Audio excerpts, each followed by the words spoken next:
तालुक्यामध्ये टँकरचा घोटाळा झाला या बाबतीत मला काही सांगता येणार नाही किंवा मला माहीत सुद्धा नाही त्या बाबतीमध्ये।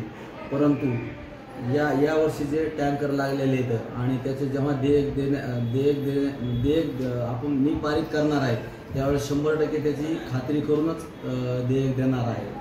कुठल्याही प्रकारच्या याच्यामध्ये गैरव्यवहार होणार नाही।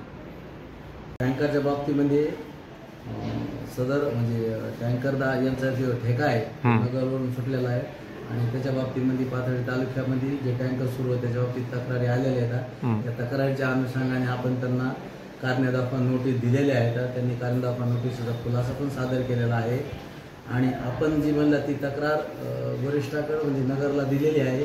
ती तक्रार त्या तक्रारीप्रमाणे कार्यवाही होईल आणि त्या तक्रारीची चौकशी होईल आणि चौकशी आणि जे सिद्ध होईल त्याप्रमाणे पुढील कार्यवाही करण्यात येईल।